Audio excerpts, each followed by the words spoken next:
Hello, ladies and gentlemen. You know the name, you know the voice, you know exactly why I'm here. I am a 26-year-old piece of gold, the messiah of the microphone, and the greatest sports recreational podcast around the world today. I am joined by Brandon Atticus, Atticus Simp, Boss, whatever you want to call him. We're here to recap NXT 2.0 In Your House 2022. Yes, Brian Tronick is no longer, or he's not. I mean, he's still on the show. He's not with us yet again. He and his wife Cindy welcomed their new baby boy Zaire into the world. Clap it up for him. Get him a little woohoo! Yes, all that. So the champ will return at some point in time. The title wasn't on the line for it, so it's all right. Title's not on the line tomorrow, but yeah. Mr. Atticus, how are you doing today? Phillip, I'm doing just fine. It's been a while since I've sat down and watched an entire NXT show. Now, this is not a takeover. Don't confuse it. It's just NXT In Your House. The takeover name is dead. T's and P's to takeover. But I had relatively low expectations, and they surpassed them. How much of them? How much did it surpass? We'll have to wait and see. We're gonna get into all of that. Yes, T's and P's to the black and gold brand. I was watching some of that old NXT, man. Those were some good times. I'm not gonna lie. All right, Mr. Atticus, you have the match card as usual. Let us know what was match number 1. Well, no pre-show on this In Your House or premium live event. There was a pre-show. It was 30 minutes, and not a pre-match. This gets the PLE distinction. So, shout out to my boy Sam Roberts on the premium live event pre-show. Good for him. We started off with a 6-man tag team match. Legado del Fantasma taking on Tony D'Angelo and his crew of Stacks and Two Dimes. The loser has to join the winning crew. Electra Lopez, Curveballs and Cherry Shots, favorite Instagram follow, was in the corner of Legado del Fantasma. The crowd was hot for this one. Probably the hottest it was the entire night. This one goes 12 minutes, 45 seconds. When Legado was in the ring and they were working and they were on top, definitely was different than when D'Angelo and friends was, laying the smack down and doing their thing. Crowd was hot. As I said, a little convoluted finish. They had the referee check the corners before, and there was a crowbar and another crowbar or something else in between the ring steps. But then in the end, Electra Lopez throws a brass knuckles to Fantasma, and then he gets lost in translation and something happens. Someone gets knocked out, and then bam, boom, bam. And at the end of the day, Tony D'Angelo and friends get the win. Yes, sir. Legado del Fantasma, fucking great theme song. Fantastic. I love it. I'm gonna use it when I'm at the gym. Yes, sir. Ladies, I'm back in the lab. Give me about 6 months and we can talk. Hey man, this is my favorite match of the night. I thought this was fantastic. It was nice. You get kind of it was basically Narcos meets The Sopranos in a way. I thought this was nice. So I can't wait to see what happens with Legado del Fantasma when they join Tony D'Angelo's crew, because he's the Don of NXT. Yes, sir. Very much enjoyed this match as well. I probably would agree that this was the best match of the show, mainly because of the crowd. The crowd was just high octane, super into this match. Unfortunately, they were not able to keep that same intensity for the rest of this, 2-hour, 30-minute show. So a short show, so, you can't really say burnout, but the crowd was into this. And as I said, when Legado was, leading the way, the match was really good.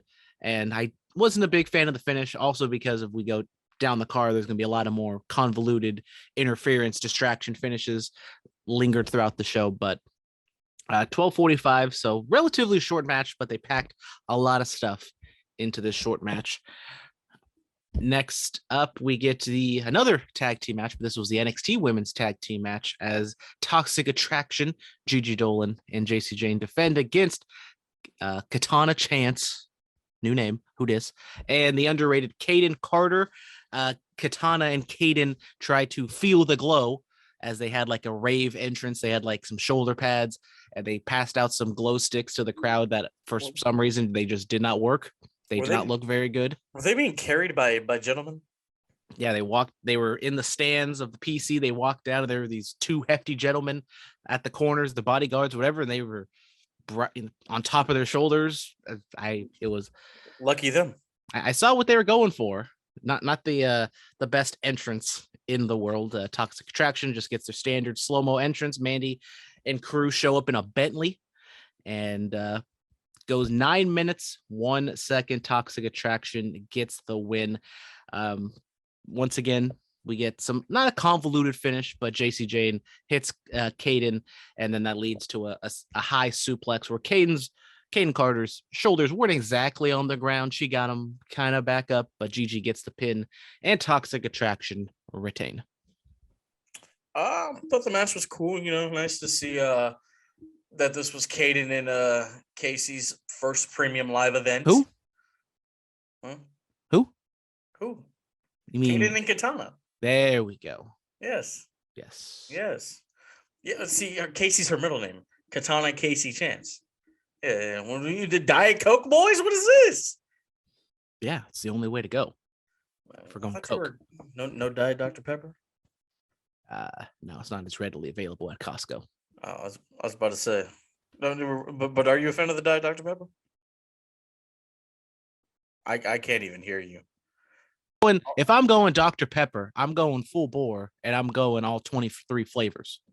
Oh, so I guess just me, AJ Styles, and Undertaker, the only people that drink that shit. I did see they have like Dr. Pepper Zero. I have to check that out. Even though Diet, I don't really understand what's the difference between Diet, like the Diet and the Zero, because Diet is zero. I don't know if it's like the caffeine that is like less. It's the caffeine and it's the flavor. Because like I've had, I've consumed a lot of Diet Coke in my life. But I've also had Coke Zero, and like it tastes substantially different. And they changed the flavoring to Coke Zero. I used to be a big Coke Zero guy. They changed the flavor. It's not as good, so now I've retracted back to Diet Coke. Okay. Well, I never actually drank Diet Coke. I just had Coke Zero pretty much my entire life, and then I had to switch up course because they messed it up. They fumbled the bag. Terrible. Tag match was cool. Nice to see these ladies all on the premium live event. They all did nice business. Shout out Caden Carter, very underrated. Definitely underrated. She eats the pin in this one. Nobody got hurt. That's all we can ask for. It's coming off. It's been a while since you said that one. Yeah, well, I'll say it again later in the show. But yeah, the match was fine for what it was. I mean, 9 minutes, so you get in, get out. The crowd was not really feeling it too much. I mean, they like Caden and Casey, and they also like Toxic Attraction. Ooh. So whatever her name is, Katana, Miss Chance, and Miss Carter. Shout out my boy Lil Wayne, Mr. Carter. All right. The real Mr. Carter, over Jay-Z, definitely. Wow. What about Jimmy Carter? President Carter. Yeah. Great song. Yes, absolutely.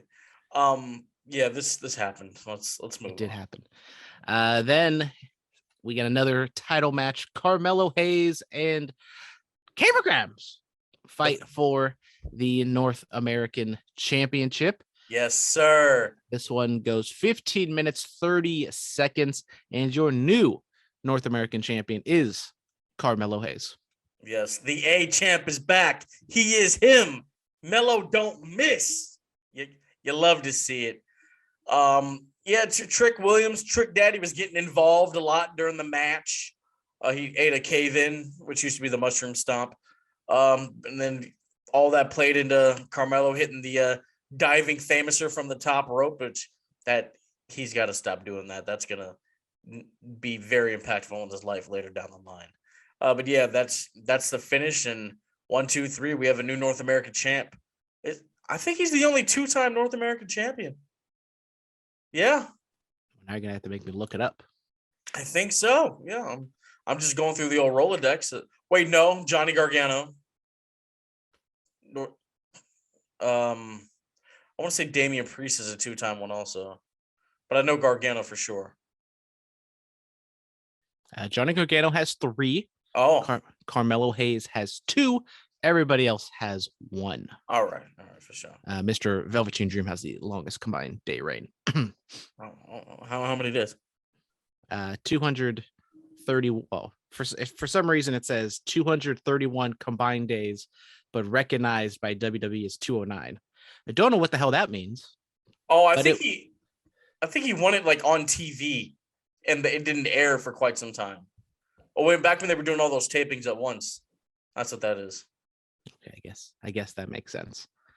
Anyways, I had high expectations for this match. If this was a takeover, this could have been the only real takeover style match on the card. And I mean, it was a good match. Maybe my expectations were a little bit too high. I didn't think it like kind of reached that next level. You had Trick Williams on the outside, got involved a little bit, but he wasn't exactly played too much of a role. I mean, he played into the finish, but it wasn't like a direct distraction by any means. So, good match. Once again, crowd was like kind of like dead for it. Like they responded to some of the bigger moves, but I don't know. It just was kind of weird because they put on a hell of a match, but just the crowd wasn't really giving them anything in return. I know they like Hayes.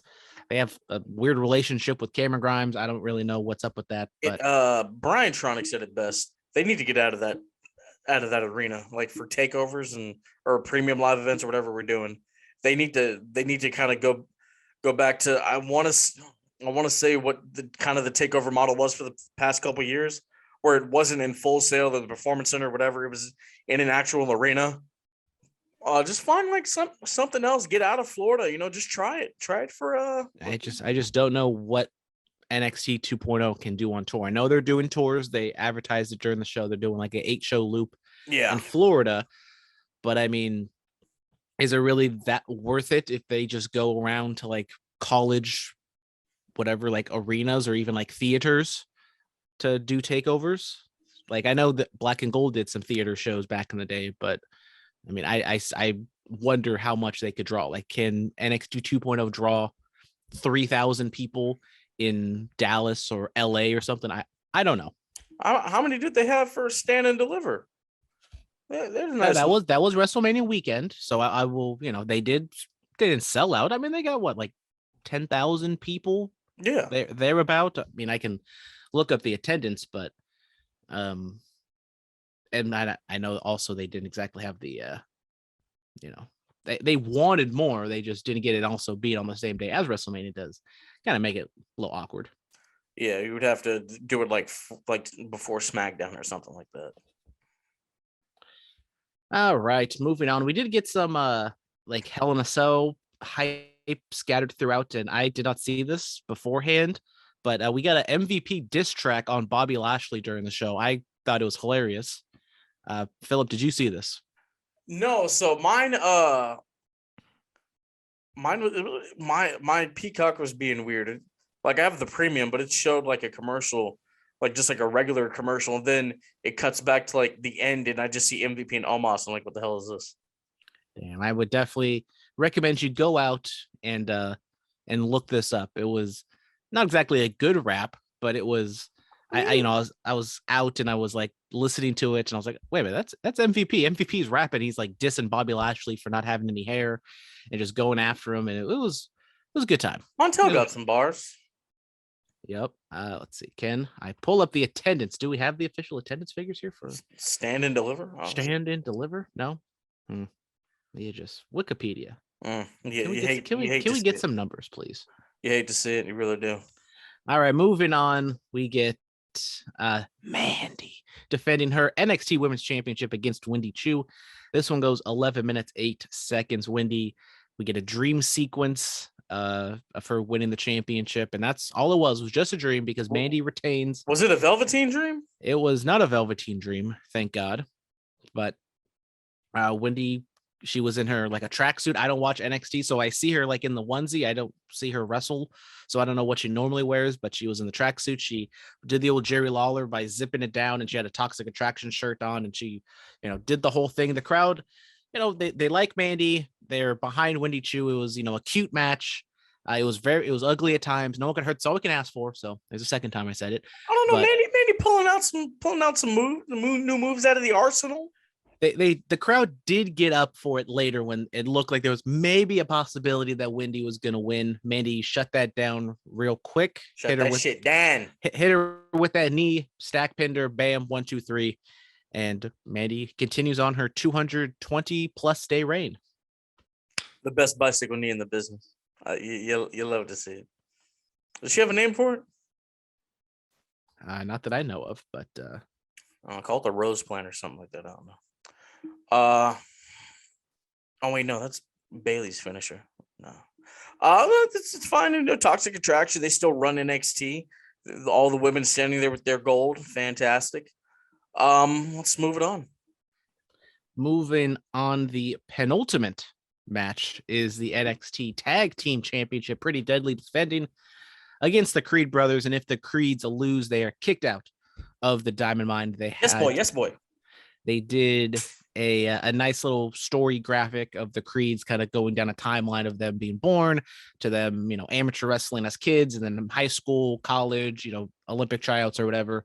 And they get the big reception. Mom and dad were there, and Pretty Deadly just gets a regular old entrance. This one goes 15 minutes, 19 seconds, and the Creed brothers get the win. Creeds were on top for most of it. They did sell, you know, get to the hot tag finish with Brutus just destroying everything, and then the big finish with Julius hitting the Brock Lesnar Memorial Shooting Star Press up with his finisher, the Brock Lesnar Memorial Shooting Star Press with his diving clothesline thing finisher for the win. So Creed brothers, whatever, the club, and Creed brothers are your new tag team champions. Yes, I love it. I have Steiner feels. We're going to talk about the Steiner that was in the main event coming up in a few minutes. It just you know, I just love some bad dudes in singlets, man. Creed brothers. I'm gonna just start naming off wrestlers who wear singlets. I might. I don't know, but I'm happy for the guys. Diamond Mine. They got some gold. Diamond Mine should hold all the gold. Could we make that happen? Can we make that happen? Make it happen. Roddy gets something. Ivan Niles gets the women's title. Big Homie gets the North American. Roddy gets the NXT. Make it happen. Which Big Homie is what's his face's brother, right? Whose brother? The Gable Steveson. Is that his brother? Is that his brother? I don't know. I actually have no idea. See, if only we had Brian here who watches the product, could have helped us out with these things. He's taking care of his new child. He's got some priorities. He's taking care of a newborn instead of watching NXT in your house. Like, he didn't even tweet about it. I'm like, oh, he's really just not watching. He's really on daddy duty. Man. All right, it's main event time. It is main event time. The NXT Men's World Championship. Braun Breaker defending against Joe Gacy. And if Braun Breaker gets disqualified, he loses his title. And this is what the entire match was pretty much based around. Gacy has two of his hooded goons, his druids, whatever we're calling them. And there was multiple times throughout the match where Gacy tried to goat Braun into doing something. He didn't. And then the finish with the chair, there was one of the druids just randomly stood on top of the ledge for whatever reason, right behind the referee. And then Braun hits him with the chair, hits Gacy with a spear, bam, gets the win at 15:50. I did not like this match. It was all based, I did not like the stipulation going into it with the disqualification, and they played into it way too much. Like, okay, I get it. Do it like once or twice at the beginning, but like it was every time Gacy kind of got on offense, he tried to get Braun disqualified, and it just, either it's going to make Braun look stupid when he does get disqualified, or it also makes him look stupid because he's contemplating doing it. It's like, and you know, he's not going to do it. So I thought it was just a big waste of time. I mean, the man kidnapped his father. Yeah, contemplations were happening in his mind. I don't even know if that's a word. Jesus Christ. But yeah, man, I mean, it did get a little too much. I'm not going to lie. I'm not going to say it wasn't convoluted at times. My favorite spot was the Gacy, for a man with his stature. You know, he's an athletic fellow, an agile individual. He went for that handspring. I think he was going to go for a lariat or something. Breaker speared him out of his shirt. You know, Gacy did do the old Eddie Guerrero chair spot. Grab a chair, knock it on the mat, throw it to your opponent, and you lay down. But all in all, Braun Breaker, he's still the NXT champion of the world. And now he can move on to somebody else. I'm glad. Hopefully he can just move on, have a straightforward match. So he's done with Ziggler, done with Gacy. I don't know where else he were to go in terms of the main event. But bring D'Angelo up now. Let it be his turn. Maybe. I'm not saying. I was thinking like Phantasma or someone else on. Cameron Grimes just lost. I probably don't want to do that, but I don't know. It's wide open in the men's. Maybe scene. Roddy Strong steps up. It'd be a good match. It'd be great.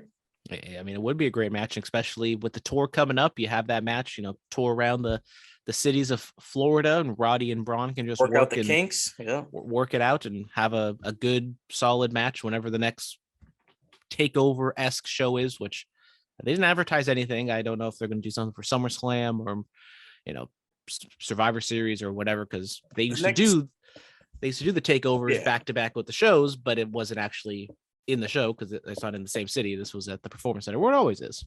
Yeah, they the next big thing is with the Great American Bash. That's on a regular Tuesday, so something's gonna happen there. I don't know if they're doing anything for SummerSlam or Summer Survivor Series. Man, I'm sure they'll do War Games.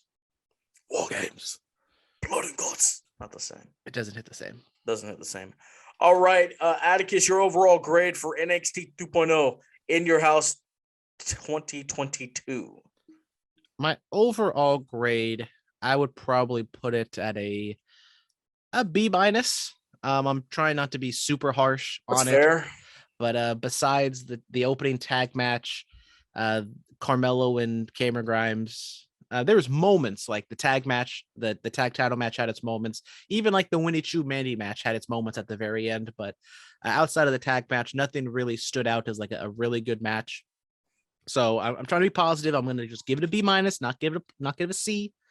I will say, coming off a Double or Nothing, a 4.5-hour show. This one was only 225, 230, which was nice. Now the wrestling quality bell to bell wasn't as good as Double or Nothing, but still, I have to applaud a shorter show. Absolutely, yes, absolutely. Shorter shows all day. Tomorrow it starts at 5. We'll be done by maybe we'll be done at 8. I don't know. We'll see. Phillip, what do you give NXT In Your House? In Your House. I'm on the B- side as well. I mean, it was cool. It was nice. Maybe if certain people had been wrestling other people in certain matches that hit that crescendo in that upper echelon in that second gear, I like to say go deep in the waters. Maybe any of those aspects were to play into effect, would have gotten like a B+, A- type deal, but B- is fair. All right, that is it. But we're going to be back here tomorrow for Hell in a Cell. Maybe tomorrow, maybe Monday. We're some schedule issues I have to figure out, but we will be here. Brian probably won't be here, but we will have a Hell in a Cell recap sometime in the next 48 hours. Yes, absolutely. Thank you guys so much. Stay clean, stay strong, stay safe. Diamonds are forever. So is the diamond mine, and so is the microphone messiah.